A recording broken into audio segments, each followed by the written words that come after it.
This is Average Sports. By your average guys. Eric. And Ty. That would be so bad. Yeah. This is Average Sports. Your average sports. Average Sports. Thanks for tuning in to another episode You're of listening to Average Sports with your average guys. Average Sports, average guys, Eric and Ty. Glad to have you guys tune in back to another episode of Average Sports with the average guys. It's Ty here and Eric on the line. Oh, yeah. Oh, yeah. Yeah, we got to kick this one off with a butthole in sports. There's, lack of sports across the universe. So we're kind of reaching here, but, Kind of? Well, I mean, we'll never miss an opportunity to call Tom Brady a butthole. So, he's down there in Tampa Bay, and I've seen that. I had to chuckle at that. I guess they're really all about him, but at the same time, he's kind of breaking the rules a little bit, or just playing by his own rules is perhaps the better way to put it. And the guy Tom Brady listens to no one. Yeah, he's settling in, and Mr. TB12, huh?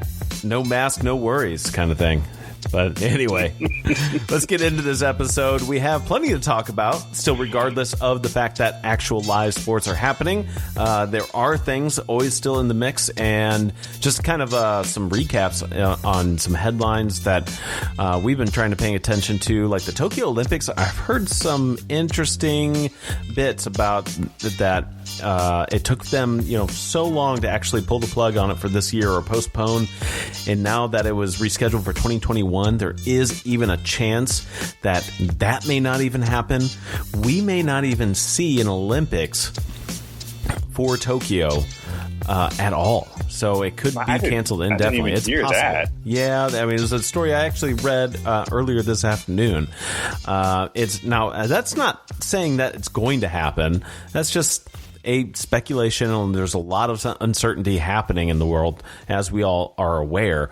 But that's the president of the Olympic Committee in Tokyo was quoted saying that we won't be able to do this under certain circumstances. That if it takes more cost than they were estimating, and yeah, I'm missing some of the details on there, but yeah, I mean, it's definitely a possibility. Enough. I mean, most Olympics are not profitable, so right, they hadn't been for years. It's going to be a challenge. So wish that entire organization the best, and hope we do get to see the Olympics. I love the Summer Winter Olympics.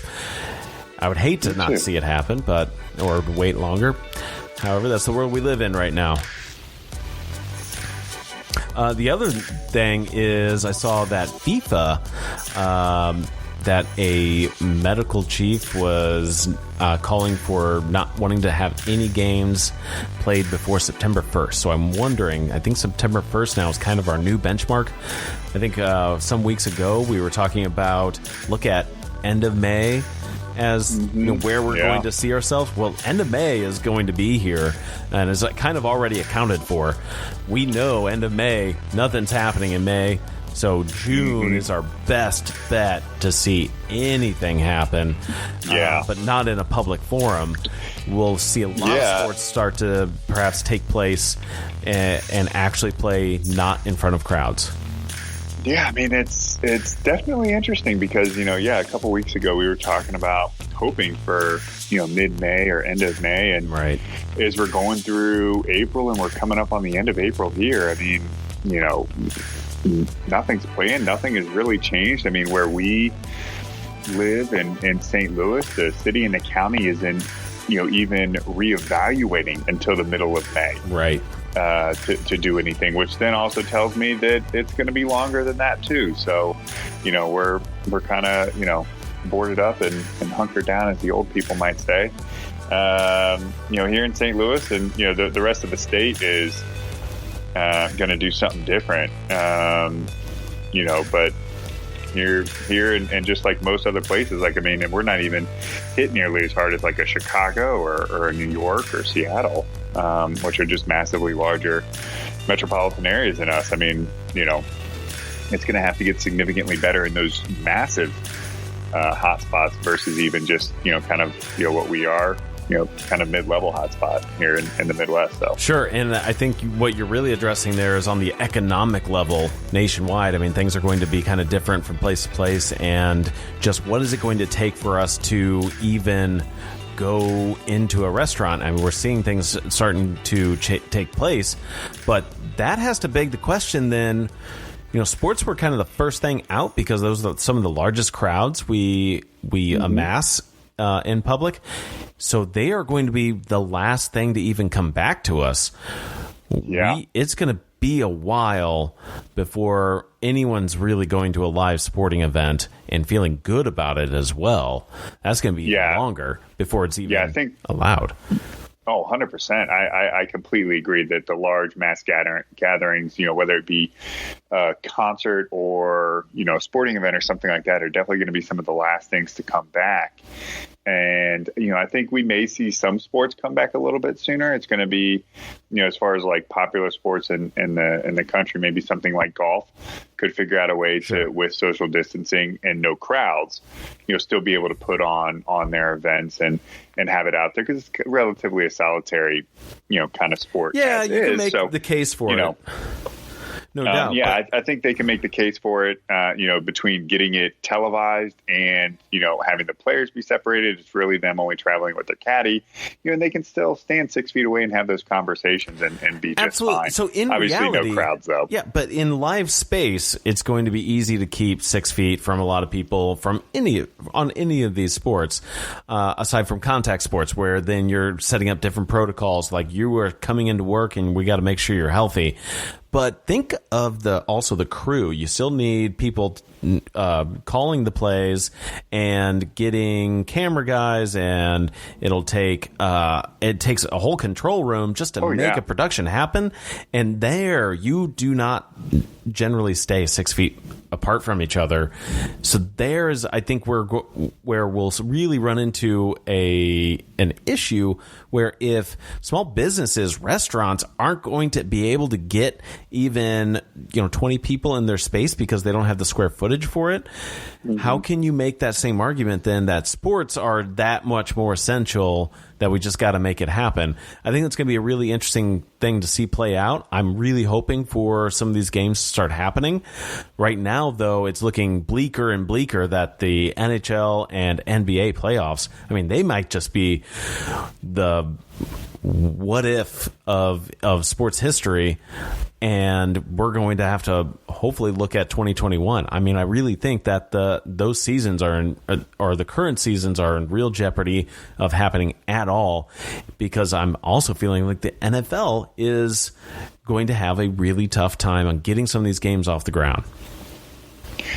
Yeah, I mean, I think you could definitely be right. And NFL is also the largest group of all of these sports that we talk about. That, as far as crowds go, I mean, they're the smallest stadiums are probably 60, 65,000 people. In the larger stadiums, Jerry World down in Dallas can hold 115,000 people, I believe. And for a football game, it can hold more for a concert, which is insane. To think about that many people in that space. And, I do think that it's going to be very tough for them to kind of move forward with getting this off the ground. But if anything shows, NFL owners, when it comes to screwing around with their money, they somehow figure it out pretty darn quickly. Sure. So... if anything we've learned from this situation, though, throwing money at the problem isn't necessarily making it go away. There's been a lot of money passed around. I'm not saying that they're going to throw money at it, but I'm saying that they will figure out a way to put some sort of product on the field, massively different than what we may be used to between fans or something like that, or delay the season or something. But I'm sure they will figure out a way to get the season in because they want that money. And speaking of money, it was a big shock to, I guess, for NFL fans that Gronkowski is joining Tom Brady butthole in Tampa Bay. That was like a big deal in more recent news. But I was also listening in on a radio show. I don't recall, but the fact that they were calling they were saying that during his off time, he was making some extra cash as a wrestler and holds the 24-hour title or the 24 title. Yeah. You know what I'm talking about? I do. He's got to defend this belt anywhere he goes. Yeah, kind of thing. he signed a contract with WWE, so he is contractually obligated to defend the title or give it. I don't know how wrestling works. I have a few buddies that are still really into it, but we were kind of talking back and forth on text about it when he signed, and by we I mean they were. I was more a part of the group text. But either way, it is interesting, that he has a live contract. Whether that means he gets bought out by it or by the NFL, if that was part of the agreement, I don't know. But apparently he's a WWE champion that has to defend a title. Where I'm going with that, though, I'm sure he's going to lose. I love the idea and the prospect that during a game that someone could challenge him to the title. And then that he has to defend it. I want to see that. I want to, amongst all this just nonsense not nonsense, just this craziness, the surreal, unanticipated change in our sports platform. I want to see Gronkowski just get called out on the field, like, "Yo, I'm taking you down. I'm taking your belt." And he's got to do something about it. It's like the start of Monday Night Raw when we were in middle school. Right. The show comes on and there's no match to start. Come on. Someone comes out to do their monologue. Yeah. Tell me you won't see that. That's how it starts. Oh, that'd be good. I want to see that kind of like Mad Max, just, craziness.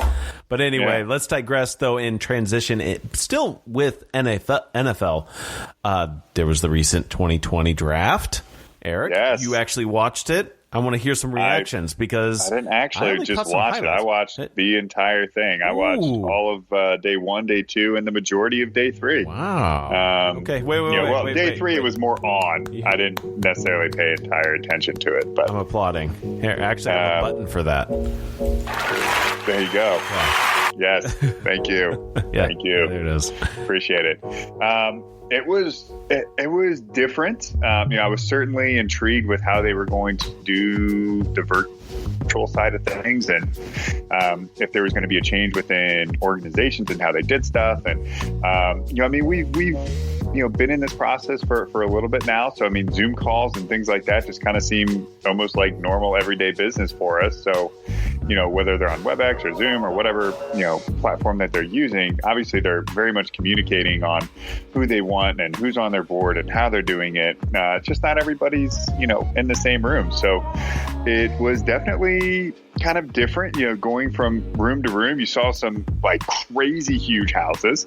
I'm guessing that Cliff Kingsbury of Arizona and